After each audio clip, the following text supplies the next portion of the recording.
You are listening to Perplexity.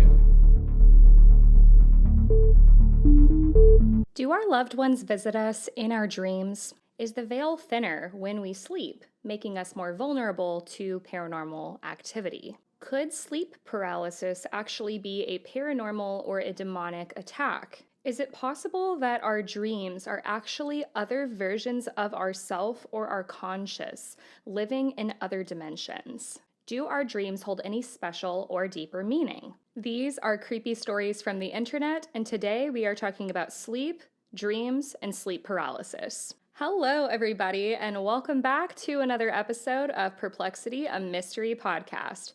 As always, I am your host, Kaydra, and if you are new to the channel, hello and welcome. I tell tales every single week that have perplexed me, so if you love a good mystery that leaves you wanting more, don't worry, you're in the right place. If you end up enjoying today's episode, I would love it if you follow along. And if you are a returning listener, hello, my friends. Welcome back. So happy you're here, and I have a great episode for you guys today. The format for today's episode is going to be a bit different. Usually I have like a full story, a case that I'm presenting, but today we are reading some stories from the internet. I have done this before for Patreon a lot, and I have also done it for Halloween on just my normal podcast platform. So if you end up enjoying today's episode, you might want to check out those episodes and go check out the Patreon. You can get creepy stories from the internet starting at the $3 tier. Very quickly before we get started, I just have a couple of shout outs. I wanted to shout out my mom and also shout out Claire. These are belated birthday wishes. My mom and Claire are both patrons, so happy birthday belated to the both of you. I hope you guys had a great birthday. And I also wanted to shout out Courtney, my friend, who is also a very avid listener to Perplexity. She is the one that requested that I do more Reddit stories, so that is what we are doing today. Trigger warning for today's episode: this podcast is adult, not for children. Listener discretion is advised, and the only source that I used today was Reddit, so there are no show notes this time. Without further ado, let's get into today's episode all about sleep, sleep paralysis, and dreams. This first story comes from Reddit user just_another_gamer_. I've been a caver in Florida for about 13 years, since I was about 6, and have been to a lot of caves. Never been afraid before to go. When I was about 7 or 8 years old, I started having this reoccurring dream. I would have it at least twice a year, always the same, even though I would realize I was dreaming after the first few iterations. I would fall asleep and dream of being in a cave and going into this little hole in the bottom. Inside, I would see a 10 to 15 foot long corridor, about 2 to 4 feet high. At the end, it would always turn left, and I always saw a bent red stop sign at the end, like someone ripped off the top 2 feet and tossed it in there. But I would always follow the corridor. I would turn and walk past the sign, despite being scared, despite many times knowing what was there, and the corridor would start descending, quickly opening up into a large vertical chamber, with the path leading down in a corkscrew. Everything became blurry at this point, but it was always the same. I saw trash scattered on the walls. I saw the pit leading down to a curved floor. I saw things undefined, animals or people or something else at the bottom, and I saw my family. Each one of the things being tortured and killed every time. I could never do anything. After I saw that, I would be stuck for a few seconds until I felt everything turn and look at me, and I would wake up. Not like a normal dream where you just drift to consciousness, or a nightmare where you bolt up in fear, but like something pushed me out, like I wasn't supposed to be there. So I have this dream multiple times a year until I turned 15. I did tell a friend about the dream before what happens next. My father decided to take us to some caves we never had been to before, one of which was Dog Drop. It was likely named so because someone either threw their pet in there or a coyote fell in and the body was later found. Dog Drop had a roughly 30-foot rappel straight down to enter. I went down with my brother while my father waited up at the top. There was a hole in the ground. I started to feel uneasy, but I didn't know why, so I followed my brother into the hole. I felt worse as I moved down, and when I looked up, I saw the same corridor, the same turn, the same wall, the same bottles at the corner. And I instantly was hit with this overwhelming sense of nausea and fear, as if I was being watched and everything was screaming at me to leave. I froze, and I must have made some type of noise because my brother turned around and asked what was wrong. I managed to say that I wanted to leave now, and I climbed out as quickly as I could, followed immediately by my brother. We packed up and we left, never having gone back. And I never will. I haven't told anyone what actually happened. I just said I wasn't feeling well, and they forgot about it pretty quickly. The thing that makes this really creepy for me is I have never had this dream again. Year after year, I would have it consistently, but it just stopped after that. But I still remember it all, and I still feel afraid, almost an external fear when I think of it. They then posted a previous edit for safety, and they said, I saw some people talking about looking up the cave / visiting. I just want to say, never go caving, especially in an unfamiliar place, without a guide who belongs to a local group. If you belong to another group, but have never been in the area, it is always best to talk to a local one before leaving. Caving is dangerous and people do die. Don't be arrogant and try and rappel down on a garden hose. Yes, somebody did that, and yes, they died. The local grotto you can check out is called the Tampa Bay Area Grotto, and yes, the initials are TBAG. End quote. So this first story is giving me a lot of premonition vibes. We've talked about premonitions on this podcast before.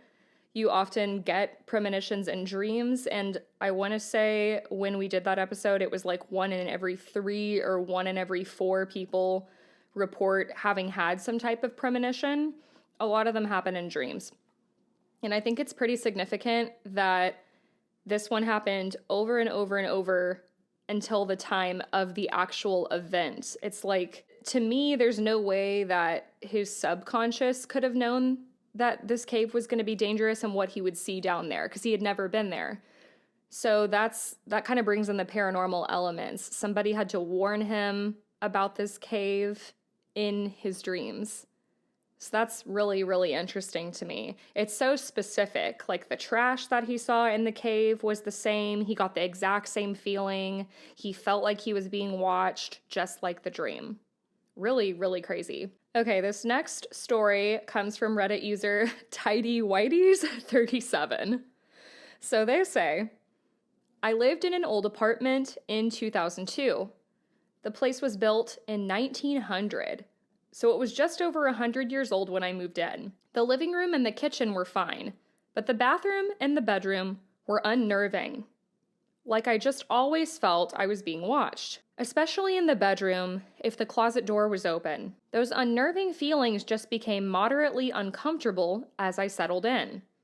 I felt safe in the bedroom, but only if the door was locked. One night I was dead asleep when there was a loud bang on my bedroom door. When I got up the courage to get out of bed, I checked the apartment and all of the windows were closed and locked from the inside. The door still had the chain secured. No one was in there. I mentioned the closet in the bedroom. I never liked going in there. And I never liked if the door was open.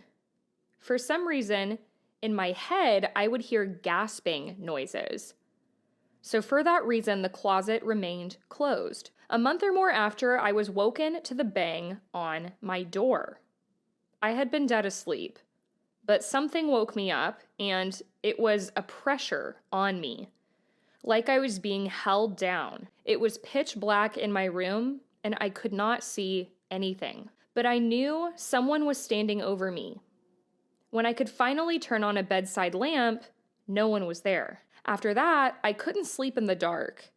I had to sleep with a lamp on. That incident scared the life out of me. And after that, the unnerving feeling of being watched intensified. Friends would come over and comment about being uncomfortable in the bathroom, like they were being watched. It became so uncomfortable for me when I had the chance to move to another unit, I jumped at the opportunity. I packed up and got out. After me, several people rented the apartment, and they would move out within months. I became friendly with the building manager, and I told him I felt the place was haunted. He kind of laughed it off. Years later, they were renovating the place. Building manager was doing some painting in there. The building owner was there too. I went and checked out the apartment. It looked nicer. It didn't feel as creepy. I got to talking with the building owner, and through the course of the conversation, he threw it out there that the former tenant, trigger warning for mental health and suicide, the former tenant committed suicide in the closet by hanging themselves. He also mentioned that the original designer of the building lived in that apartment. That designer had also died in that very room. I wasn't mad when I heard that, but I felt validated. What I had experienced was real. End quote. Wow.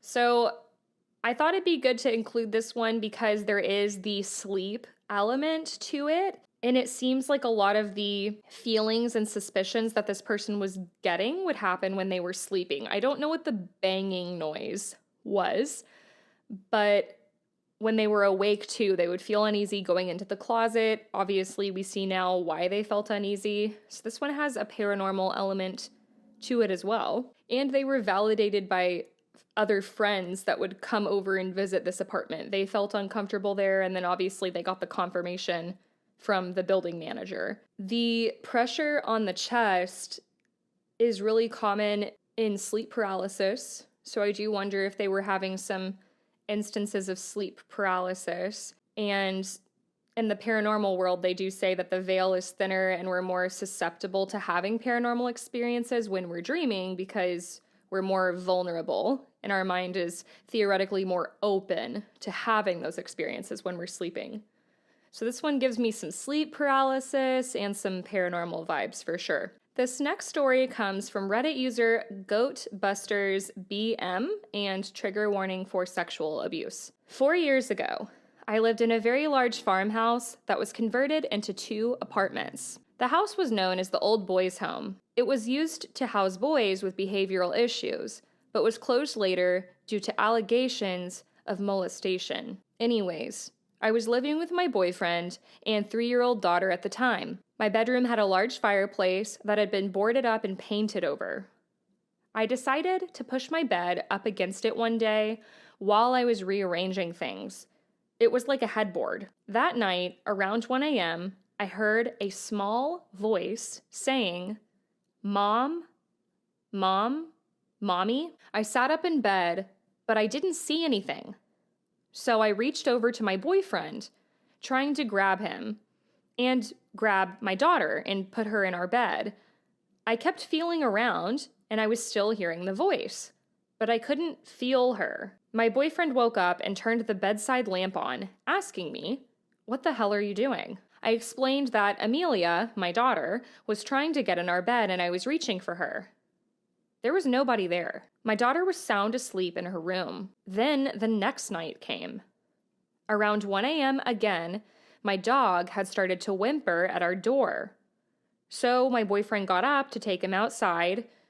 You know that feeling in bed when someone lies down next to you, where the bed pushes in and there's a warmth on your back? I felt that. So I assumed my boyfriend had come back to bed. But when I rolled over, my boyfriend wasn't there. I felt the bed release pressure. Whatever was laying next to me had then gotten up in that second. I moved my bed the next day to the other side of the room, and I never had another incident in the 2 years that I remained in that house. End quote. So in this one, people could argue that it's them kind of going in and out of REM sleep. Like there's those instances where we have dreams and we wake up and it feels so real. There are different situations and conditions that can cause us to have hallucinations, and we're more prone to them in our sleep, including hearing voices. But the fact that they moved their bed to the other side of the room, and then, I mean, this could just be coincidence, but the fact that it stopped after they moved their bed could indicate that that area of the room had some type of bad vibes, some type of bad history there. It was a big farmhouse that had turned into apartments, so maybe that land was quite old and there's some tragic history there. Like she said, there was that history of the behavioral issues, the allegations of molestation in the boys' home, so maybe it was something from that, but I don't know what the mommy voice would be, but interesting. The Reddit user who wrote this next story deleted their account, so I do not have their username. But they say, about 4 years ago, I had been suffering from sleep paralysis.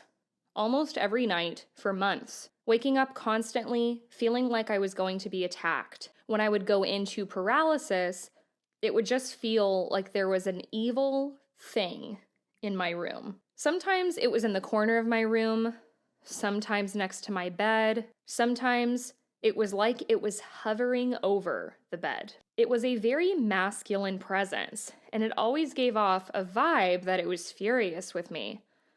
The thing I dreamed about had a very distinct voice, one that I can't even imitate while thinking about. I only know how it sounds when I go into paralysis, if that makes sense. So one night, I started to get that feeling, and in my head, I decided to fight back.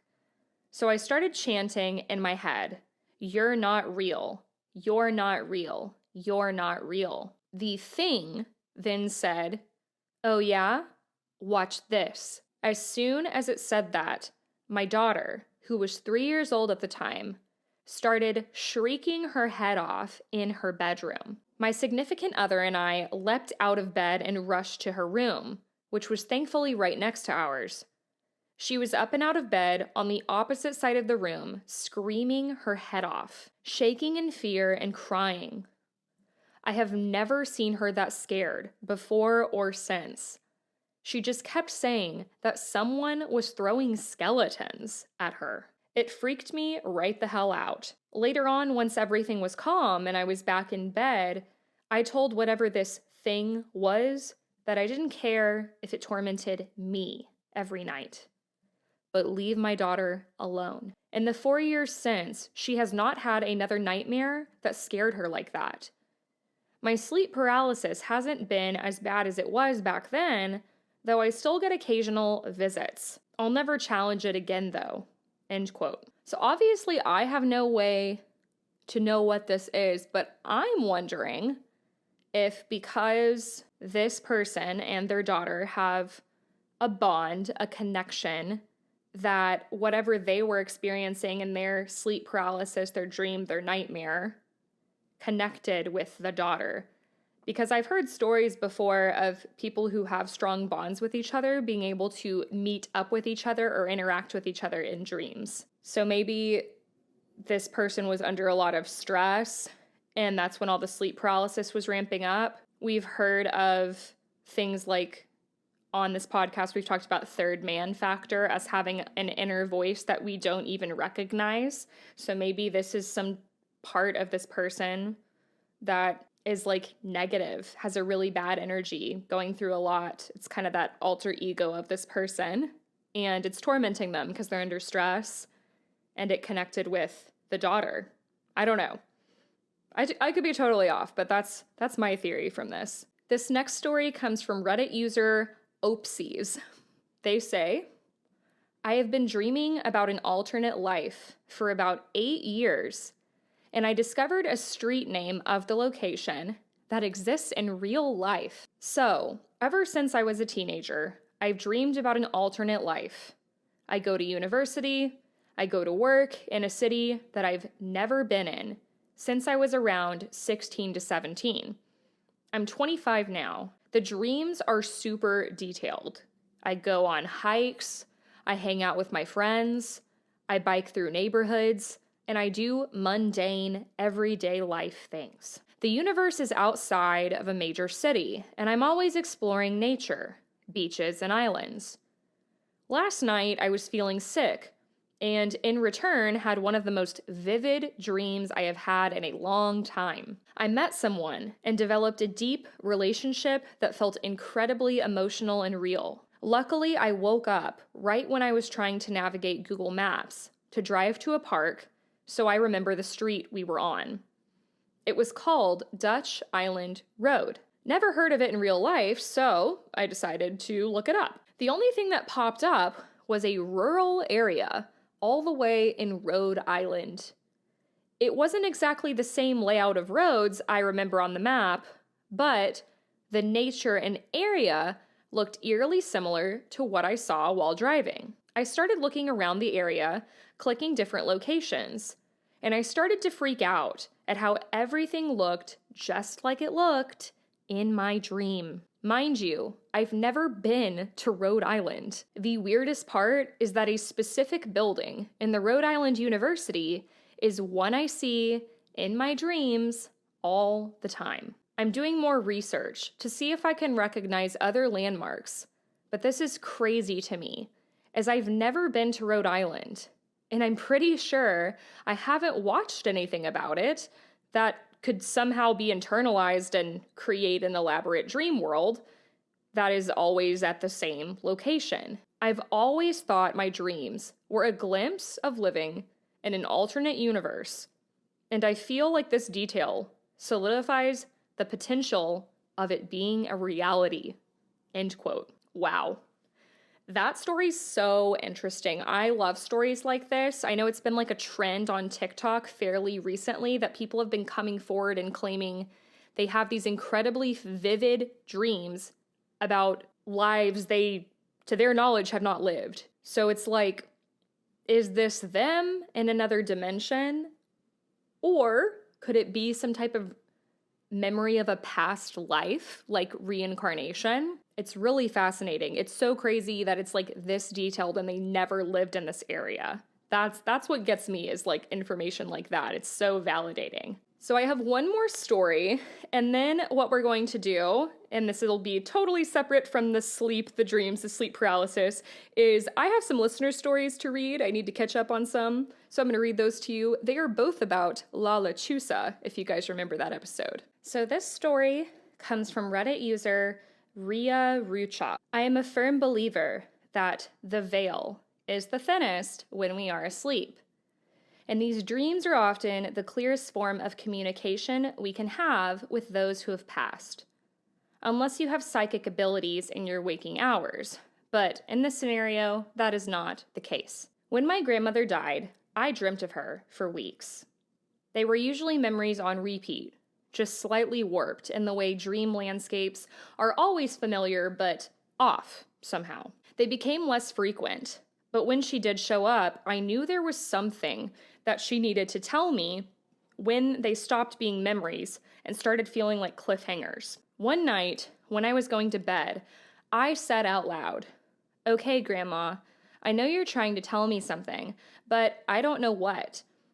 Take me somewhere new and make sure I remember it this time." So that night, I had a dream. I was in my elementary school, and I found my grandma sitting in the music room waiting for me. She told me she didn't like what my aunt and uncle had done at her house that they now lived in, and that there was something being stored in the garage that she wanted me to have, but she wouldn't tell me what it was. She said I would know. I remember every detail of this dream with eerie clarity. Fast forward to a few weeks, and I was back in my hometown at my grandma's house, where my aunt and uncle were living. I decided to take a peek in the garage to see if I could figure out what my grandma was talking about. It was dark, and the garage was more of a shed, so I was using a flashlight to scan the room. When my light hit the item in question, I felt like I got punched in the chest, and I actually stumbled for a moment. My grandma built a dollhouse before I was born that was more of a model cabin, complete with all the furnishings.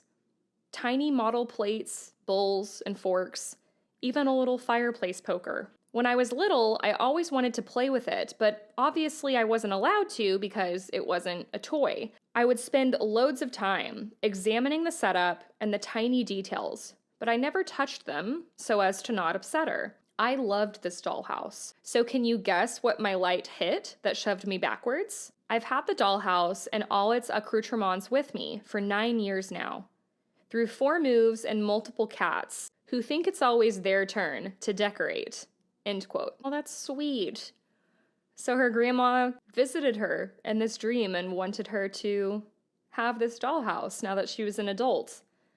It probably didn't feel right to her that it was just sitting in the garage and collecting dust. She wanted somebody to enjoy it. There are a lot of people who believe our loved ones can visit us in our dreams. So, and I mean, how would the person who had this dream have known this? So, really, really cool. It's interesting because I think like the science of the mind in dreaming is so interesting, but there's also a lot that we still don't know. Like scientists don't know why we sleep. Everybody dreams every single night, but a lot of people don't remember their dreams. So when dreams are so vivid like this, some people feel like there's like significance to that.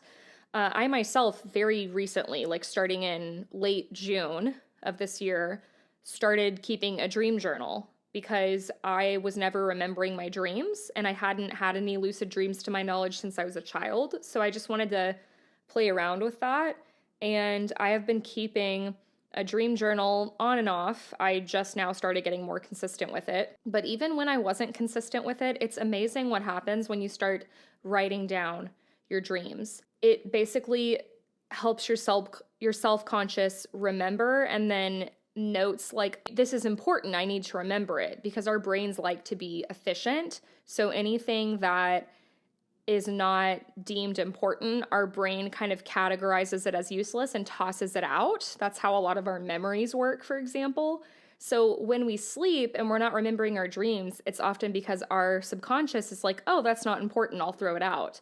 But when we start writing it down, it tells our conscious brain, oh, you want me to remember this? Okay, got it. And then our recall improves. And I've definitely seen that as I've been writing my dreams down. They also say when you like say a declaration before you dream, it's more likely to happen. So it's interesting that this girl was like, Grandma, show me what you want me to see in this dream. And then it happened. So really, really interesting.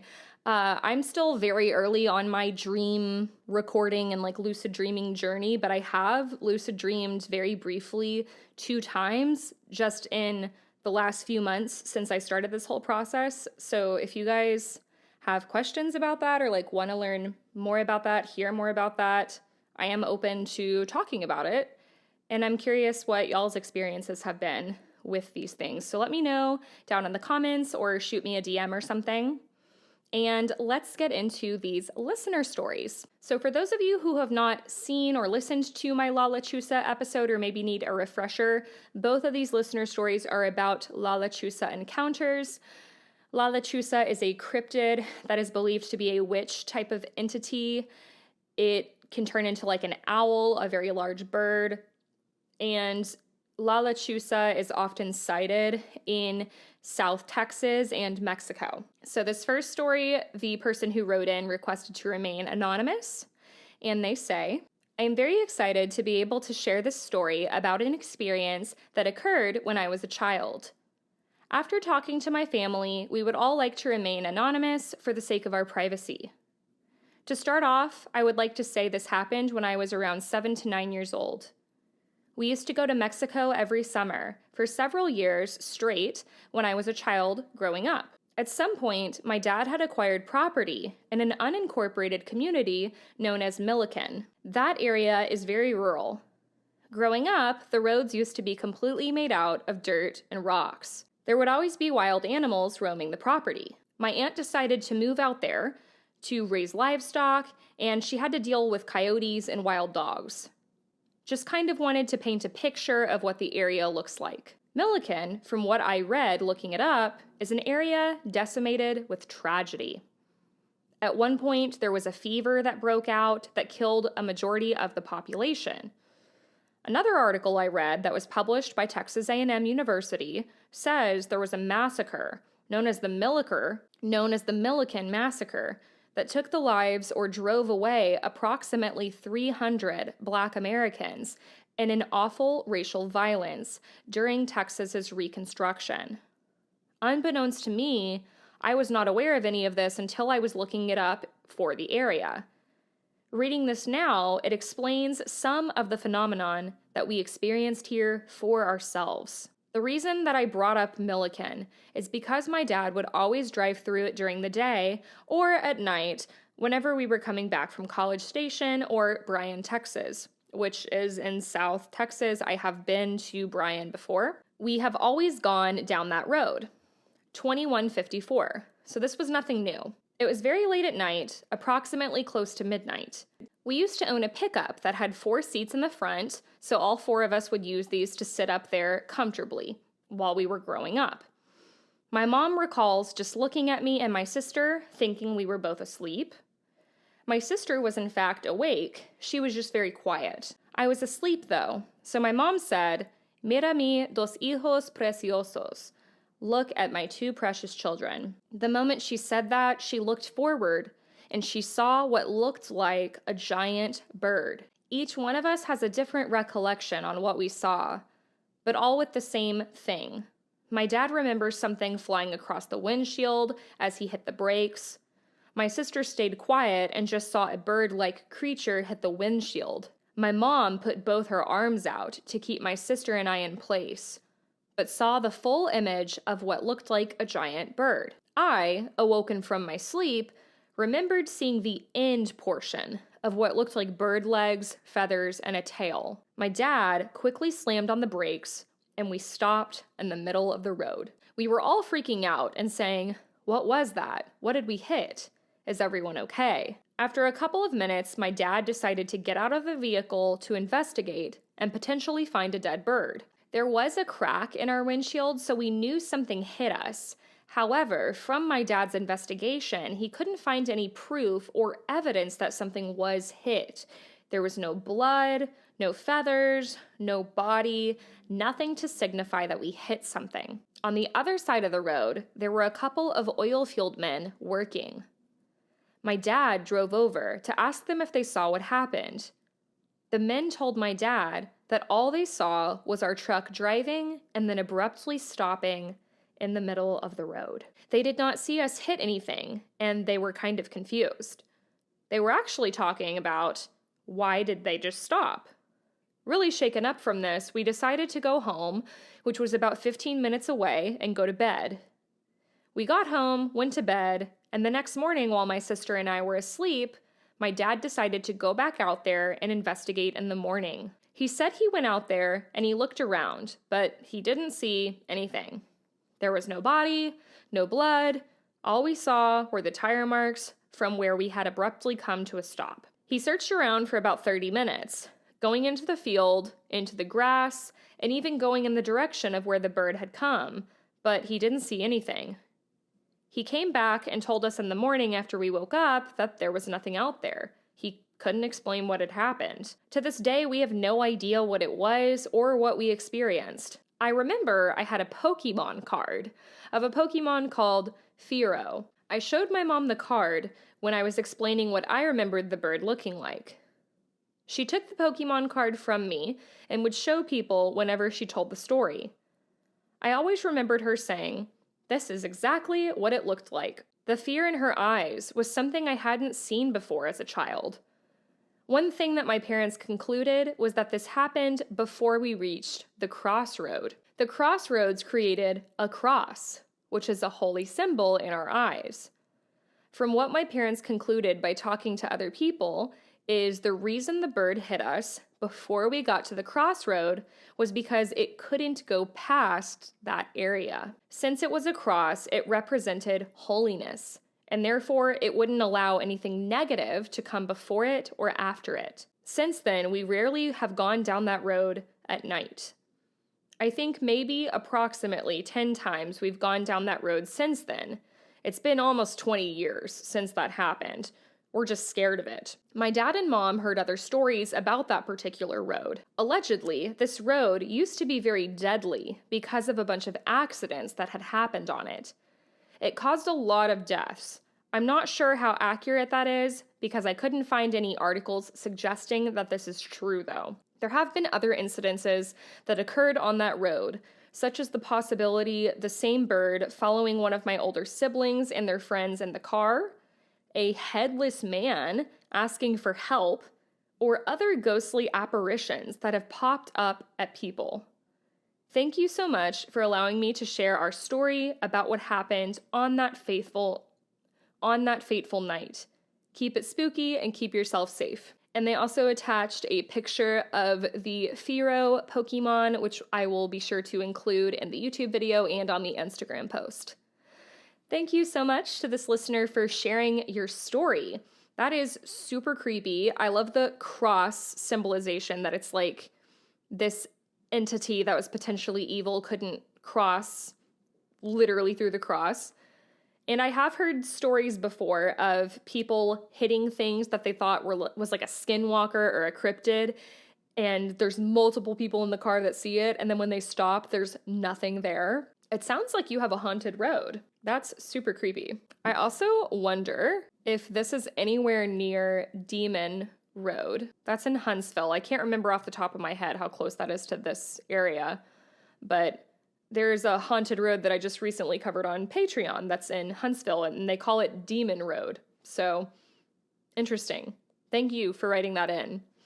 So there's one more listener story. This one is shorter. It is from Christopher, and it's another Lechuza experience. So Chris says, "Hi, my name is Chris.